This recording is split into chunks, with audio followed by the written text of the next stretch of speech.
Welcome to Voice of the Soul.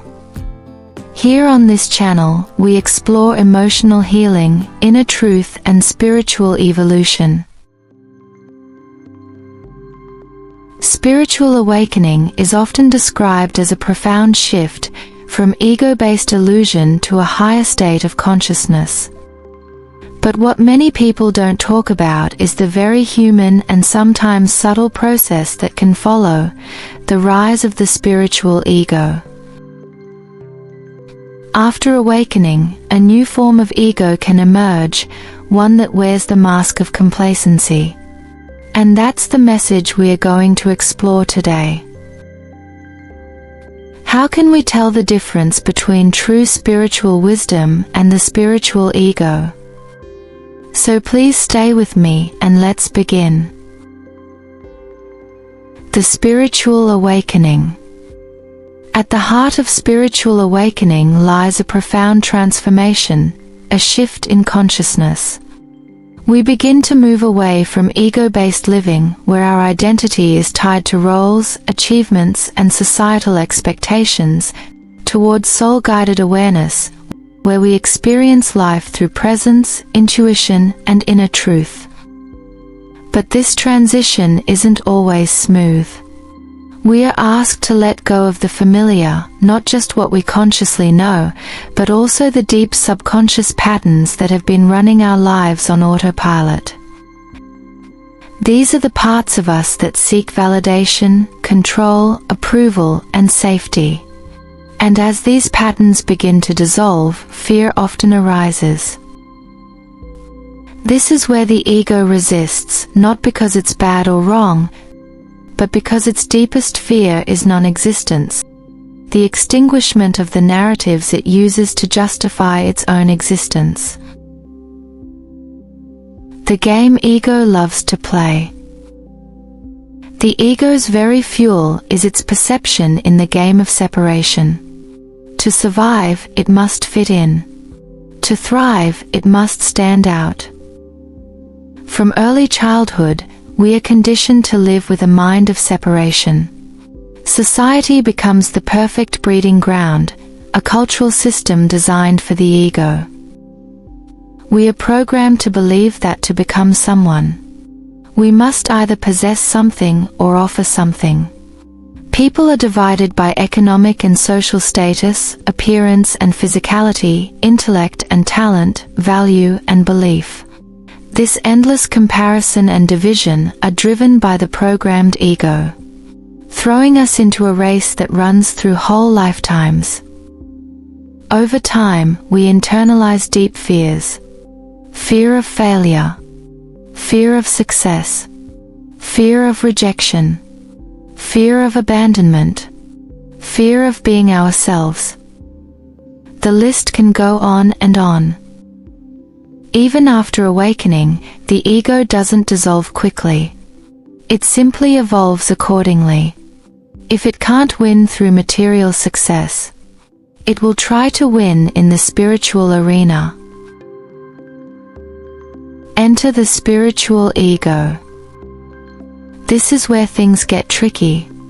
Since your awakening began, you've probably noticed your priorities have shifted.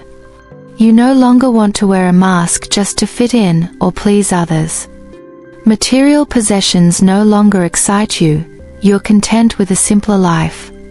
The twists and turns of your journey don't feel troublesome anymore, but unique, almost divinely orchestrated to facilitate your awakening.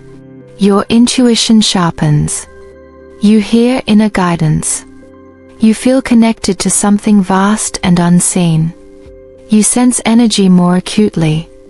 You feel called to a higher purpose. You begin to see through illusions that others still seem trapped in. From this new vantage point, you start to feel special, even slightly superior to those who seem uninterested in spirituality or the search for truth. And here's the turning point. Without realizing it, a spiritual ego begins to form. These experiences aren't invalid, but how you interpret them can become fertile ground for ego. To justify all the changes in your life, the ego creates a new narrative. It might whisper thoughts like, "They just don't get it, I'm more spiritual. I'm more enlightened. My life has a greater purpose than most." This isn't arrogance or shallow boasting. It's logical, analytical. It's just the ego adapting to a new environment, the spiritual landscape. Where it once sought validation through love, success, appearance, or achievement, now it seeks recognition through enlightenment, insight, and spiritual status. The game is the same. Only the costume has changed. This is a natural process. We should never underestimate the enduring influence of the programmed ego, a structure that has shaped your perception and behavior since early childhood. It's not inclined to relinquish control quietly. In fact, it often resists, even fiercely, when its territory is being challenged. What you're experiencing is progression. You're in the process of deprogramming deeply embedded survival patterns. The programmed ego, accustomed to running the show on autopilot, reacts defensively when it senses the unfamiliar terrain of expansion. Its instinct is to cling to something, anything, that provides identity, certainty, or significance. And sometimes, paradoxically, it clings to the very tools meant to transcend it. Spiritual insights, mystical experiences, or one's own spiritual uniqueness. Think of it this way. You've entered a new vibrational frequency, a subtler plane of awareness. But the older parts of you, mental, emotional, energetic, are still catching up. This transitional state creates tension. And in that space, the ego often reasserts itself in a new disguise. If spiritual identity offers safety to fear, it will gladly wear it. But here's what's essential to remember. The arising of the spiritual ego is not a detour from the path. It's part of the path. It's not a sign of failure, it's an invitation to deepen your awareness and compassion. This phase doesn't make you inauthentic. It makes you human. And that, truly, is natural. Move beyond the spiritual ego. The path forward isn't about silencing the spiritual ego. And it's not about rejecting it, either. It begins with simple awareness. Gentle, honest, and free from shame. Each time you notice the ego's urge to prove yourself as a spiritual high achiever, meet it with compassion and curiosity. You're no longer blindly caught in its grip. You're starting to understand why it shows up. As your soul's frequency rises, the spiritual ego reveals itself not as a failing, but as a phase, a transitional form of protection. It emerged to hold onto what was familiar amid deep inner change. It served a purpose, a bridge between illusion and awakening, helping you navigate the disorientation of transformation. In many ways, it kept you safe while old identities dissolved. But like any temporary structure, the spiritual ego eventually becomes unnecessary. As you settle more fully into unity consciousness, the direct knowing that all beings are intrinsically connected and equally sacred, the need to feel special or more awakened begins to fall away. The ego's desire to be more evolved, more gifted, more enlightened, quietly loses its grip. You realize you no longer need to win a game that was never real to begin with. True spiritual maturity isn't found in perfection. It lives in authenticity. It shows up in your willingness to embrace every part of your unfolding. The elegance and the mess. The clarity and the confusion. The elevation and the stagnation.